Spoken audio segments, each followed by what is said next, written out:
Mesdames et messieurs, très heureux de vous retrouver pour le compte de ce grand direct à la une de l'actualité. Le secteur minier artisanal au Lualaba entre dans une nouvelle phase avec la création des 33 zones d'exploitation artisanale reçues par la gouverneure Fifi Masuka Saini. Le directeur du SAEMAP a présenté les arrêtés ministériels y afférents. Face aux professionnels des médias réunis pour la circonstance, les responsables des services fiscaux du Lualaba ont animé une séance de sensibilisation sur la culture fiscale avec un accent particulier mis sur la patente de l'exercice 2025. Et puis la police des circulations routières et la Commission nationale des préventions routières ont mené ce mercredi une opération de sensibilisation au quartier Jolicite à Kolwezi en ligne d'émir l'occupation illégale de l'espace réservé à une bête devant l'hôpital Watuwetu. Voilà tout pour les titres, mesdames et messieurs. Bienvenue.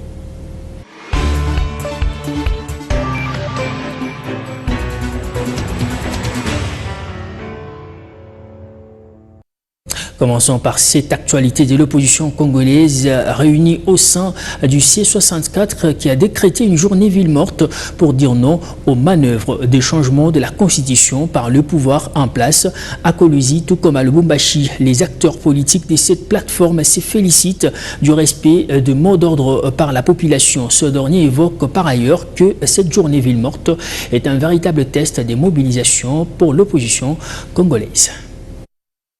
Décrété ce 3 juin en République démocratique du Congo pour s'opposer à tout projet de changement de la Constitution, la journée ville morte a été une réussite selon certains analystes politiques et acteurs de l'opposition à Kolwezi et à Lubumbashi. Notre perception, nous avons constaté que le mot d'ordre a été respecté. Et il y a eu une faible circulation dans la ville, dans la province du Lualaba. Vous allez comprendre par exemple qu'ici à Lubumbashi, dans la commune de la Kenya, c'est tous les magasins qui sont fermés, même au centre-ville. C'est la police qui a été déployée ce matin et qui fait obligation aux tenants de certains magasins qui sont devant leurs magasins, devant leurs boutiques, de pouvoir ouvrir. Pour l'opposition, la population a largement respecté le mot d'ordre lancé à cet effet. Je m'en vais vous donner, pour exemple, Kinshasa, Lubumbashi, Kindu, Butembo, partout là-bas. Le mot d'ordre a été totalement respecté et nous disons félicitations à la population congolaise. C'est une victoire pour nous. Donc la population a suivi les mots d'ordre donnés par l'opposition que nous sommes. Et à ce qui concerne la ville de Kolwezi, nous leur disons tout simplement merci parce qu'ils ont suivi ces mots d'ordre. La journée ville morte constitue-t-elle un véritable test de popularité et de mobilisation pour l'opposition congolaise? Nous disons tout simplement merci à la population pour les tests que nous venons de faire et c'est une réussite totale. Merci beaucoup à la population congolaise de nous avoir accordé la confiance. Un régime qui a un bilan catastrophique à tous les niveaux de la vie nationale, dans tous les secteurs de la vie nationale. Donc, sur cette population, n'a d'autre choix que de pouvoir suivre ces mots d'ordre. Question de faire échec à ceux qui veulent continuer à nous diriger dans la violation la plus flagrante de notre Constitution. Nous remercions beaucoup la population qui ont respecté les mots d'ordre lancés par l'opposition et en particulier par Jean-Marc Kabound. Nous les félicitons et nous leur demandons encore de nous soutenir pour lutter contre cette dictature qui veut s'installer. Et c'est là, nous pensons que toute personne qui s'hasarderait de vouloir peut-être aller au-delà de ce qui est prévu rencontrera la population sur son chemin. Réunie au sein du C64, l'opposition congolaise promet de mener des actions de plus grande envergure afin de faire barrage à toute tentative de changement de la Constitution. Autre chose, les secteurs miniers artisanal au Lualaba entrent dans une nouvelle phase avec la création des 33 zones d'exploitation artisanale reçues par la gouverneure Fifi Masuka Saini. Le directeur général du SAEMAP a présenté les arrêtés ministériels y afférents, marquant une avancée majeure vers la formalisation, l'encadrement et le développement durable de l'exploitation minière artisanale dans la province du Lualaba. Le secteur minier artisanal du Lualaba franchit un cap. L'État congolais vient de mettre à la disposition des exploitants miniers artisanaux 33 zones d'exploitation artisanale ZEA. L'annonce a été faite le mardi 2 juin 2026 à la gouverneure Fifi Masuka Saini par le directeur général du SAEMAP, Jean-Paul Kapongo. à mission à Kolwezi, à la tête d'une délégation du ministère national des Mines et d'experts du SAEMAP. Au cours de l'audience, Kapongo a présenté les arrêtés ministériels portant création des CZA et sollicité l'appui du gouvernement provincial pour garantir le succès de l'opération, le rôle stratégique du Lualaba dans le développement du secteur minier national. Nous avons au moins 33 ZEA qui sont dotés pour la province du Lualaba. C'est la vision du chef de l'État. C'est la vision du peuple d'abord. On veut faire que les Congolais deviennent les propriétaires des entités de traitement. On veut quitter de l'artisanat minier vers la petite mine. Parce qu'on en a assez. Aujourd'hui, les artisanaux seront assurés. Le DG du SAEMAP a annoncé en outre une série d'activités de sensibilisation à Kolwezi pour informer et accompagner les coopératives minières dans l'octroi et l'exploitation de ces nouvelles zones. Du coup, les travaux seront déjà lancés. La gouverneure m'a vraiment confirmé qu'elle sera là au lancement ici au niveau du gouvernement provincial. Pour elle, elle a estimé que c'est vraiment une activité de grande envergure qui ne pouvait pas passer dans une salle ailleurs, que ça doit se passer ici au niveau du gouvernement provincial. Très réceptive, la gouverneure Fifi Masuka Saini, qui a toujours plaidé pour l'identification et l'aménagement des ZEA dans sa province, s'est réjouie de cette avancée. Et elle a réaffirmé l'engagement de son gouvernement à accompagner le SAEMAP pour une exploitation artisanale mieux organisée, créatrice d'emplois et bénéfique aux communautés locales, conformément à la vision du chef de l'État, Félix Antoine Tshisekedi Tshilombo. Restons toujours au gouvernorat. En visite à Lualaba, Monseigneur Donatien Cholet a salué l'ampleur spirituelle et culturelle du sanctuaire Mama Wa Amani Notre-Dame, Reine de la Paix, qu'il souhaite voir rayonner à l'échelle nationale. Reçu ensuite par la gouverneure Fifi Masuka Saini, le secrétaire général de la SANCO lui a exprimé sa gratitude pour son engagement dans la réalisation de cette œuvre emblématique du Lualaba. En séjour à Kolwezi, Monseigneur Donatien Cholet était reçu en audience par la gouverneure du Lualaba mardi 2 juin 2026 à Kolwezi. Cette audience fait suite à une visite qu'il a effectuée au sanctuaire Mama Wa Amani Notre-Dame, Reine de la Paix, sur le site touristique de Katebi, au bord du fleuve Lualaba, à une trentaine de kilomètres de la ville. Donatien Cholet s'est dit marqué par l'architecture et le message spirituel du site, et sa visite s'est achevée devant la grande statue de la Vierge Marie, un moment qu'il qualifie d'impressionnant. Je suis venu à Kolwezi, c'est pour visiter le site Mama Amani, Notre-Dame, Reine de la Paix, une conception impressionnante. Déjà en y entrant, on est accueilli par l'histoire même de la Vierge Marie, de l'origine de sa vocation jusqu'à l'Assomption, en image. C'est vraiment l'évangile de Marie qui est réécrit dans l'art. Au-delà de l'émotion, Monseigneur Cholet souligne la portée nationale du sanctuaire des Katebi. Ce sanctuaire a la vocation d'être national. C'est vraiment dommage si les Congolais et les Congolaises ignoraient la place donnée à Marie dans ce site-là. Et au finish, nous sommes venus pour présenter les civilités. Madame le gouverneur, Fifi Masuka, pour lui dire merci d'avoir pensé à cette œuvre, aussi la féliciter.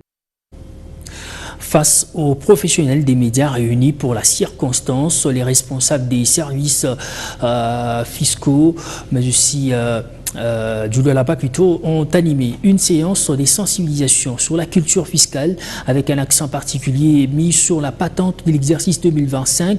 À travers cette rencontre avec les professionnels des médias, l'administration fiscale entend renforcer la diffusion des informations auprès des petits commerçants, artisans et transporteurs, tout en rappelant les modalités des déclarations et le paiement ainsi que les mesures prévues à l'encontre des assujettis récalcitrants.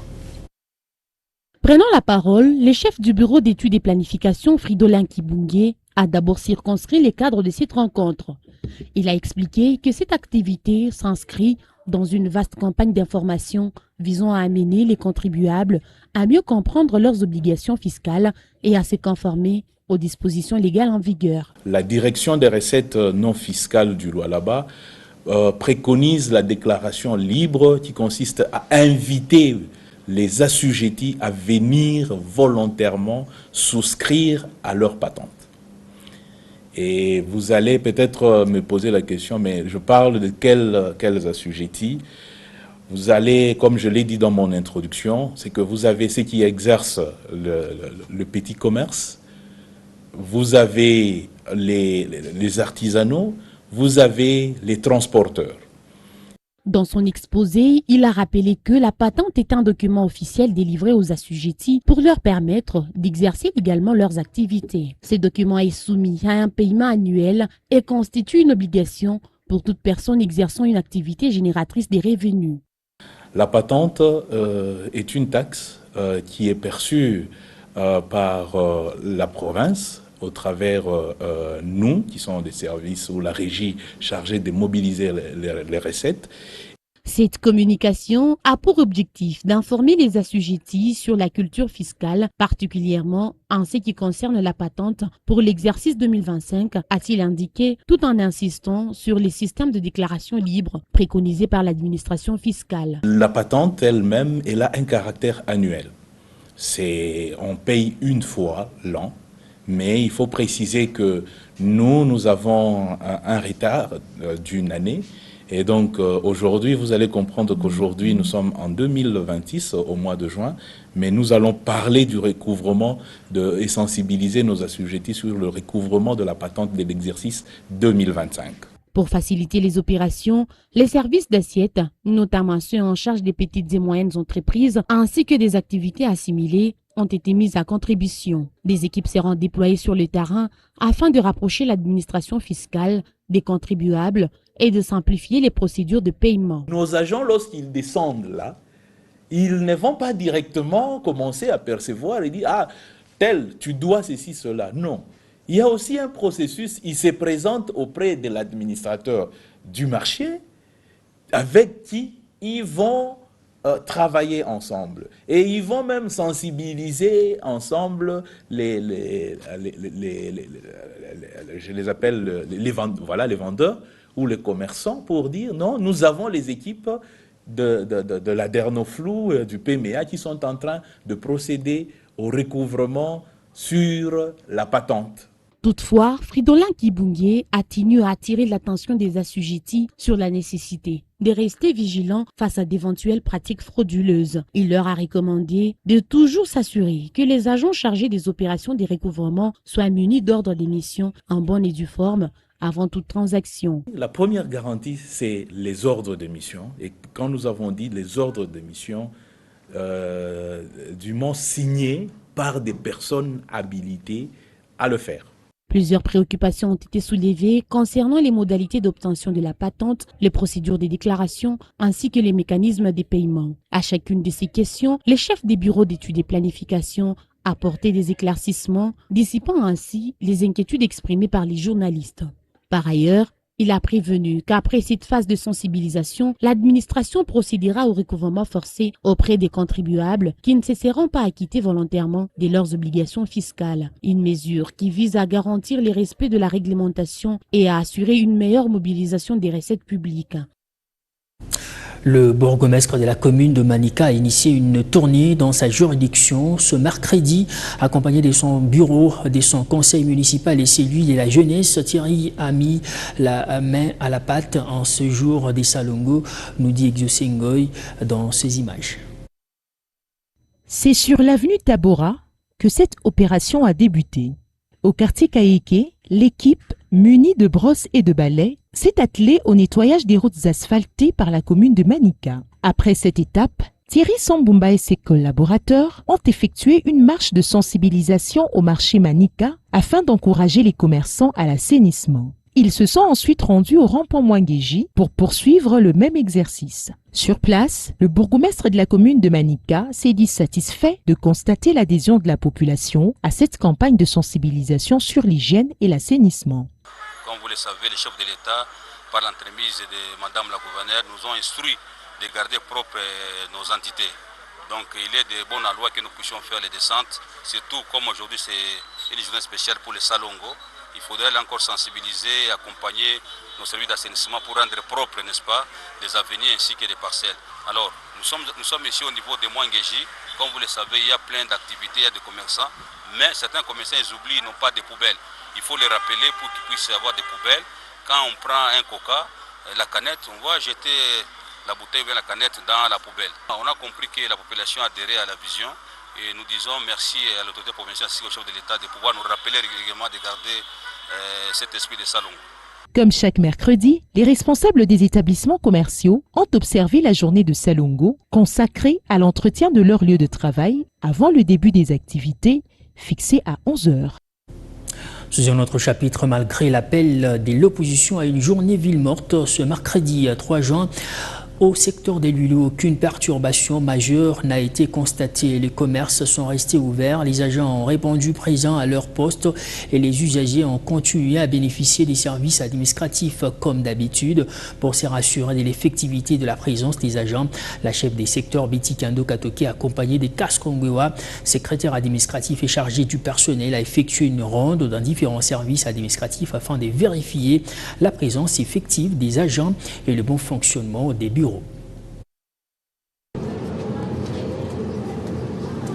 Alors que l'opposition appelait à une journée ville morte, le secteur des Lulu n'a pas suivi cette consigne. Bureaux ouverts, agents à leur poste, ordinateurs allumés et services fonctionnels, l'administration a poursuivi normalement ses activités. À l'initiative de la gouverneure des provinces Fifi Masuka Saini, les autorités locales ont été appelés à garantir la continuité du service public. Sur le terrain, la chef des secteurs, Betty Kando Katoke, a personnellement veillé à l'application de cette directive. Accompagnée des Kaskongewa, secrétaire administratif et chargé du personnel, elle a effectué une ronde dans différents services administratifs afin de vérifier la présence effective des agents et le bon fonctionnement des bureaux. Liste des présences en main, elle a procédé au contrôle des effectifs et s'est assuré que les services essentiels demeuraient accessibles à la population. Nous sommes ici pour servir la population. Le travail ne s'arrête pas à cause des mots d'ordre politique, a confié sous couvert d'anonymat un agent rencontré dans l'un des services visités. Aucune perturbation majeure n'a été constatée à travers le secteur. Sont restés ouverts, les agents ont répondu présents et les usagers ont continué à bénéficier des services administratifs. La vie quotidienne s'est ainsi déroulée sans incident particulier. Satisfaite du niveau des mobilisations observées, Betty Kando Katoke a rappelé aux agents de l'État leur devoir de neutralité, des responsabilités et des services envers la population. Au secteur des Lulu, le mot d'ordre politique n'a donc pas affecté le fonctionnement de l'administration publique. Sous l'impulsion de la chef des secteurs Betty Kando Katoke, l'ensemble du personnel administratif a répondu présent, réaffirmant ainsi son engagement en faveur de la continuité du service public et de l'accompagnement de la vision de l'exécutif provincial. La police des circulations routières et la Commission nationale des préventions routières ont mené ce mercredi une opération de sensibilisation au quartier Jolicite à Kolwezi en ligne d'émir l'occupation illégale de l'espace réservé à une aubette devant l'hôpital Watuwetu. Les autorités rappellent que ces infrastructures sont destinées exclusivement aux usagers des transports en commun et appellent la population au respect du code de la route. Shérif Markobo pour plus amples détails. Au total, 6 véhicules étaient stationnés sur l'espace réservé à l'aubette, situé au quartier Jolicite, devant l'hôpital Watuwetu. Une pratique interdite qui empêche le passager d'attendre le bus dans de bonnes conditions et ne permet pas au bus de s'arrêter momentanément pour embarquer ou débarquer les passagers. Ce mercredi 3 juin 2026, la Commission nationale des préventions routières, conduite par le directeur provincial Olivier Tanga, accompagné de la police des circulations routières, chapeauté par le colonel Michel Lubamba, a effectué une descente sur les lieux pour constater cette situation. Après les constats, le responsable des services ont échangé avec la direction de l'hôpital, dont certains agents ainsi que des visiteurs et malades avaient transformé cet espace public en parking.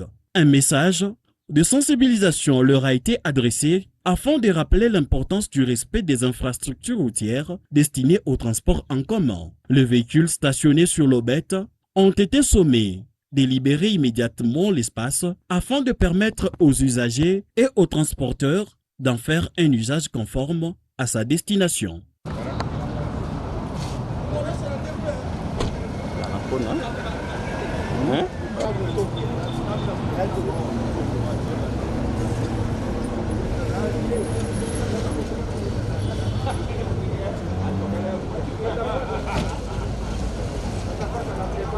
La Commission nationale de prévention routière et la police des circulations routières appellent ainsi l'ensemble de la population du Lualaba au respect des espaces réservés aux obettes, lesquels ne doivent en aucun cas être transformés en parking.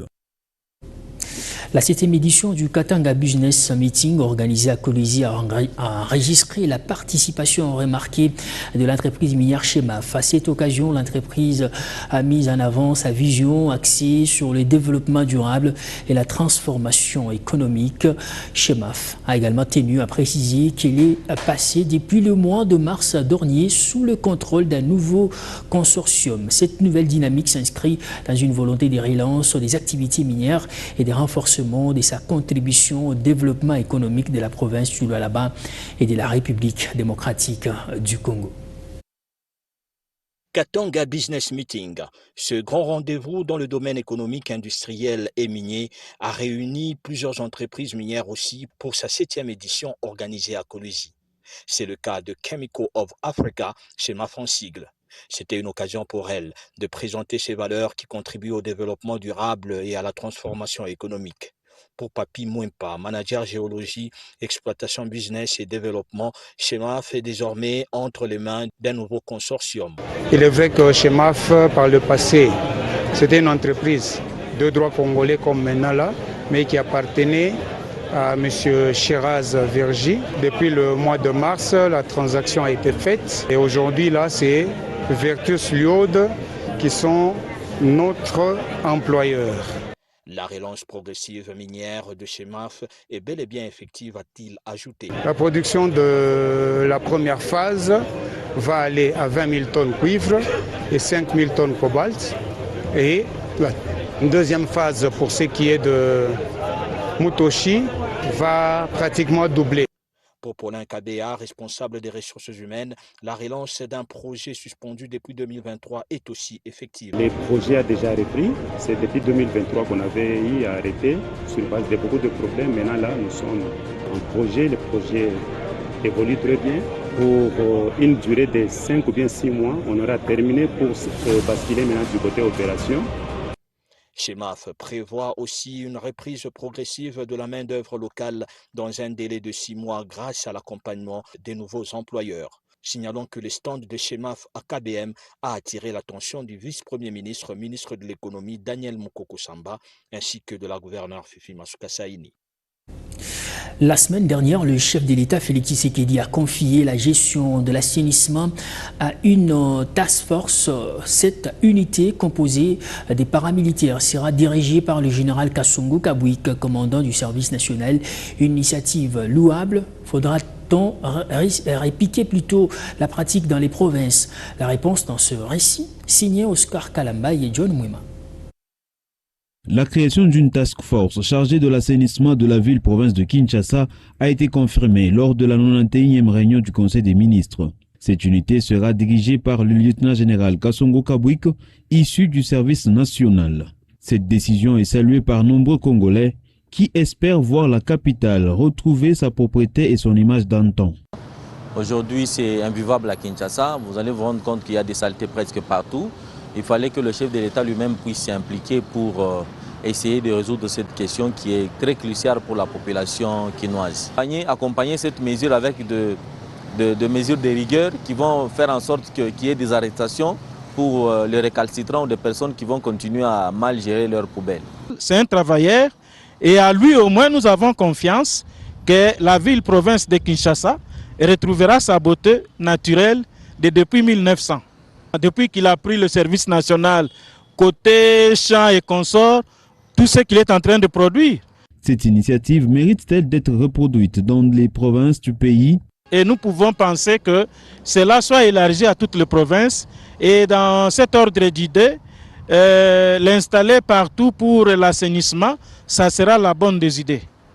Pour moi, c'est peut-être créer un ministère d'assainissement qui va spécialement s'intéresser aux questions de la propriété de la ville et de certaines régions, et aussi essayer de mettre des moyens nécessaires qui vont permettre à ce que ces ministères puissent fonctionner normalement. Pour les habitants du Lualaba interrogés à ce sujet, la présence d'un militaire à la tête de cette structure ne suscite aucune inquiétude. Ils estiment plutôt qu'il est temps pour la population d'accompagner cette vision gouvernementale qui vise à améliorer le cadre de vie et à préserver la santé publique des Congolais. Selon plusieurs observateurs, la réussite de cette task force dépendra non seulement de l'engagement de ses animateurs, mais également de l'implication active de la population dans le respect des règles d'assainissement et de la protection de l'environnement.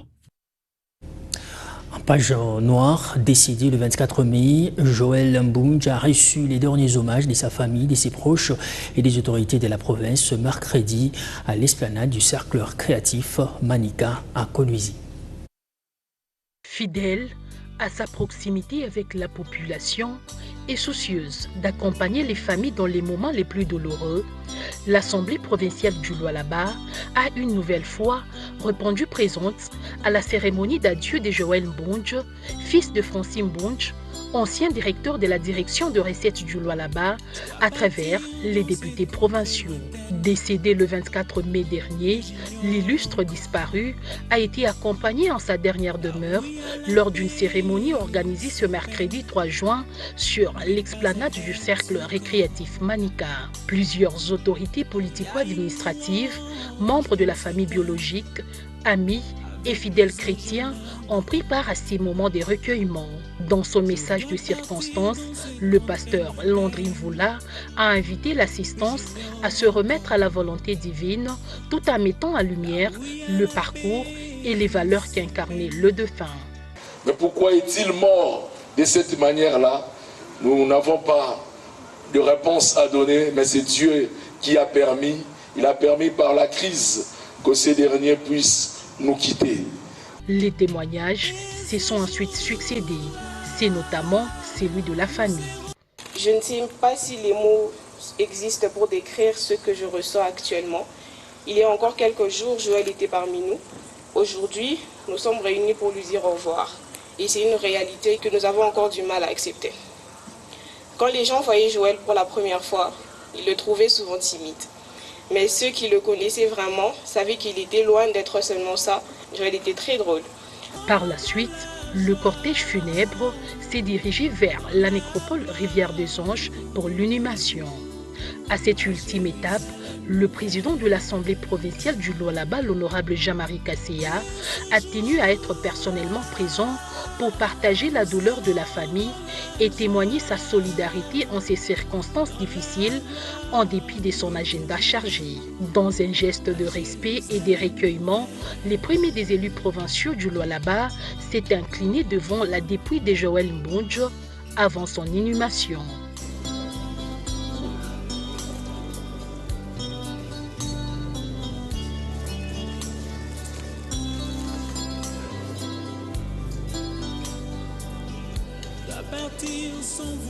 Un hommage auquel se sont également associés plusieurs députés provinciaux présents à la cérémonie.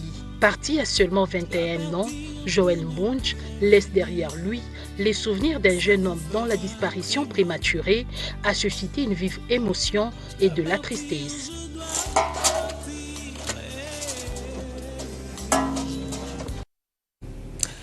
Paix à l'âme de Joël Mbunj. Mesdames et messieurs, c'est par cette triste nouvelle que nous mettons un terme à ce grand direct d'aujourd'hui. Nous vous disons sincèrement merci beaucoup de votre fidélité légendaire à Mikuba. Je vous donne rendez-vous très prochainement. D'ici là, portez-vous bien.